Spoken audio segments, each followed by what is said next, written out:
Just imagine an entire country going to a party. I mean, a decade-long party, only to wake up one morning and find that everything is just gone.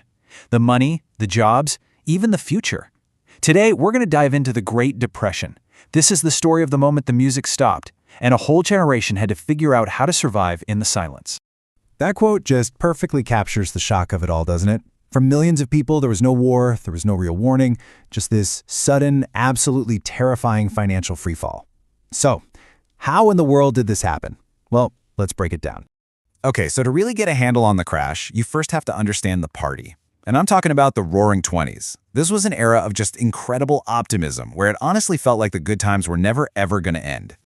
So, if you just looked around, the Roaring '20s looked like an unbelievable boom time.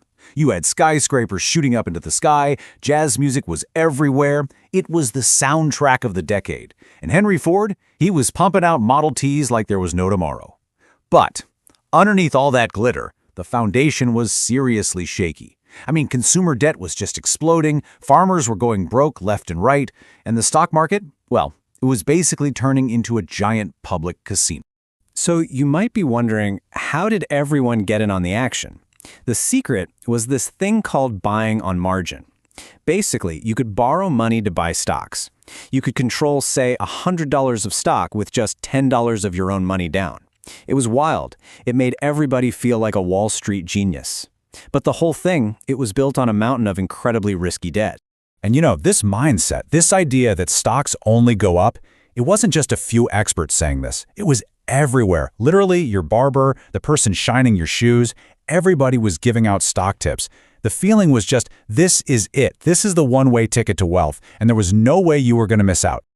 And then it happened. The day the party officially, catastrophically ended. October 29th, 1929. Black Tuesday. And let me tell you, this wasn't just a small dip in the market. This was a complete nosedive. The optimism that had defined an entire decade, it just evaporated in a matter of hours. The scale of the loss here is it's staggering. We're talking $14 billion vanished in a single day. To put that in perspective, that's like over $200 billion today. And you got to remember, these weren't just numbers on a ticker tape. No, this was real people's savings. Their homes, their entire futures, just gone.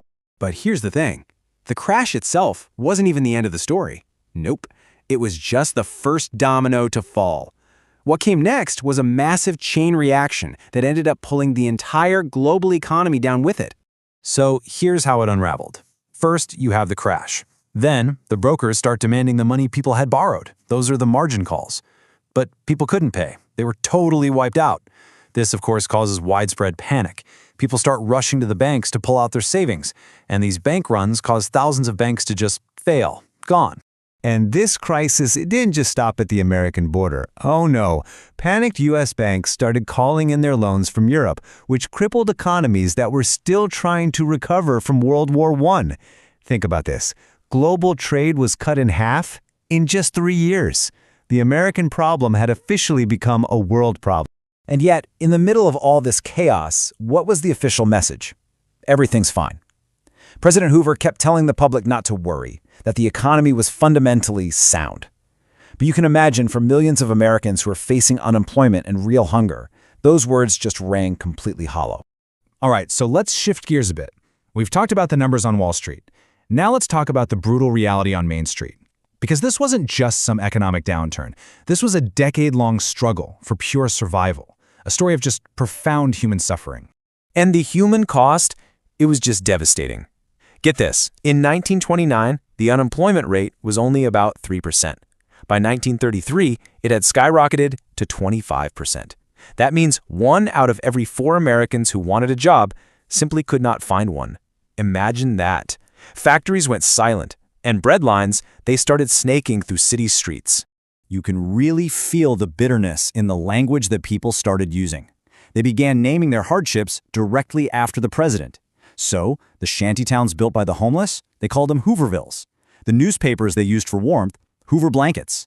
It was this clear, really sarcastic indictment of what so many people felt was a completely failed response to their suffering.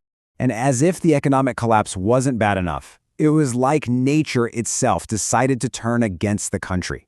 Out in the Great Plains, years of aggressive farming, combined with a severe drought, created a full-blown environmental catastrophe. We're talking about these towering dust storms, people called them black blizzards, that would literally bury farms and force millions of people to flee their homes. So after years of just pure despair, a turning point, it finally arrived. A new president was elected, Franklin Delano Roosevelt, FDR, and he brought a totally new philosophy to the table, the idea that the government had a duty to act, a duty to actually fight back against the Depression. And with those incredibly powerful words from his inaugural address, FDR signaled a monumental shift. It was a call to action. It was a promise to a nation that had been paralyzed by despair. Honestly, it felt like the first deep breath America had taken in years. And he didn't just talk the talk, he followed those words with immediate action. The New Deal was this whirlwind of programs, so many they were often called the alphabet soup. You had the CCC, putting young men to work planting trees, the WPA was rebuilding the country's infrastructure, and then you had these crucial new agencies like the FDIC to protect your bank savings and the SEC to regulate Wall Street, all designed to make sure a crisis like this couldn't happen again. But perhaps the most enduring legacy of the whole New Deal was Social Security. This was huge. It wasn't just some temporary relief program. No, this was a fundamental change. It established a permanent safety net for the elderly and the unemployed. It was basically a promise that from now on, the country would take care of its own. And it's amazing, even in the absolute darkest of times, culture provided a lifeline. The government actually paid artists, like the photographer Dorothea Lange, to document the soul of the era. Meanwhile, Hollywood was producing these incredible films like The Wizard of Oz, which gave people a technicolor escape from a very gray reality. It just goes to show you, even when people are broke, they still need to dream. So the Depression didn't end with a big party like the one that started it all. It ended with work. It ended with new rules for the economy and a renewed, even if it was cautious, sense of hope. It was this slow, really painful process of a nation picking itself back up, all while being shadowed by the looming threat of another world war. And all of this leaves us with a final, really powerful question. The story of the Great Depression is, at its core, a stark reminder of just how fragile our economic systems can be. It forces us to ask ourselves, what holds a society together when that promise of endless growth just stops? It's a question that is just as relevant today as it was nearly a century ago.